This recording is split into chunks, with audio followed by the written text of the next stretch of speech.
Andijon davlat universiteti xorijiy mamlakatlardagi kelajagiga bee'tibor bo'lmagan iqtidorli yoshlarni O'zbekistonning ilg'or oliy ta'lim muassasalaridan biri bo'lgan Zahiriddin Muhammad Bobur nomidagi Andijon davlat universitetiga o'qishga taklif etamiz.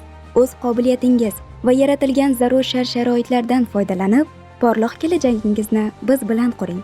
Andijon davlat universitetiga 1931-yilda asos solingan. Oliy o'quv muassasamizda pedagogika ilmi va amaliyotining eng so'nggi talablariga javob beradigan yuksak salohiyatli mutaxassis kadrlar tayyorlanadi. Hozirda Andijon davlat universitetida filologiya, tabiiy fanlar, tarix, ijtimoiy iqtisodiyot, fizika, matematika, jismoniy madaniyat, pedagogika va san'atshunoslik, axborot texnologiyalari va kompyuter injineringi kabi 9 ta fakultet faoliyat yuritadi.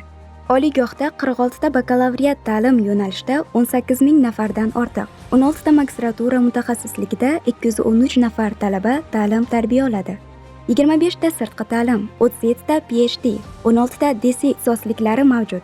Siz ana shu yo'nalishlar orasidan o'zingizga kerakli mutaxassislik bo'yicha to'lov kontrakti asosida kunduzgi, sirtqi, masofaviy ta'lim yo'nalishlaridan birida yoki magistratura yo'nalishida tahsil olish imkoniyatiga egasiz. Ayni paytda kunduzgi bo'limda 46 ta, masofaviy ta'limda 2 ta, sirtqi ta'limda esa 13 ta ta'lim yo'nalishi bo'yicha mutaxassislar tayyorlanadi. Universitet mustahkam moddiy texnik bazasiga ega. 6 ta o'quv binosidagi auditoriyalar soni 205 tani tashkil etadi. Umumiy maydoni 45.883 kvadrat kilometrdan iborat. 27 ta o'quv va ilmiy laboratoriya xonalari, 73 ta interaktiv auditoriya, tibbiyot shoxobchasi zamonaviy jihozlar bilan ta'minlangan, 15 ta kompyuter xonasi, 3537 o'ringa mo'ljallangan 6 ta talabalar turar joyi,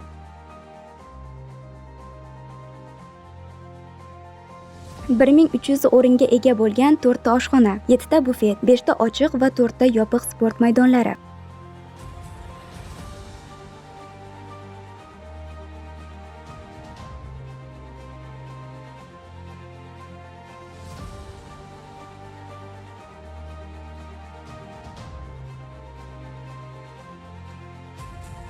Hozirda 57 ta xorijiy ta'lim muassasasi bilan 2 tomonlama shartnoma imzolanib, hamkorlikda qo'shma ta'lim dasturlarini tashkil etish, xalqaro ilmiy anjumanlar o'tkazish, talabalar va professor-o'qituvchilar almashinuvini yo'lga qo'yish, xalqaro grant loyihalarini ishlab chiqish, xorijiy investitsiyalar jalb etish bo'yicha ishlar amalga oshirilmoqda. Universitetimiz O'zbekistonda faoliyat olib borayotgan AQSh, Germaniya, Fransiya, Italiya, Xitoy, Rossiya, Turkiya, Hindiston, Yaponiya, Janubiy Koreya, Malayziya davlatlarining elchixona va konsullik boshqarmalari bilan yaqindan hamkorlikni yo'lga qo'ygan.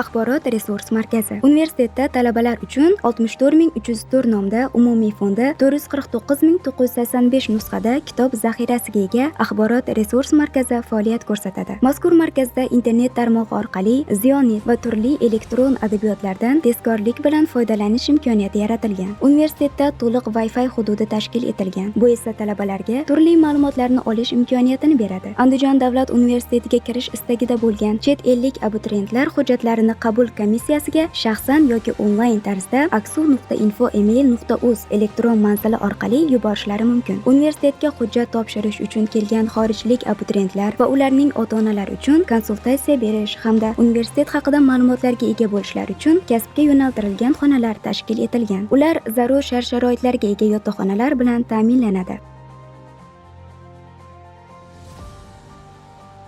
Aziz bilimga chanqoq yoshlar, Farg'ona vodiysidagi eng yaxshi oliy ta'lim muassasasining diplomiga ega bo'lish uchun o'z investitsiyangizni ilmga va aynan Andijon davlat universitetida tahsil olish uchun qaratgan bo'lsangiz, biz bu tanlovingizni qo'llab-quvvatlaymiz. Shoh va shoir Bobur yurti ko'hna Andijonni yanada yaqinroq bilibgina qolmay, ana shu maskandagi ilmlarni egallash uchun Andijon davlat universitetining eshiklari siz uchun ochiq.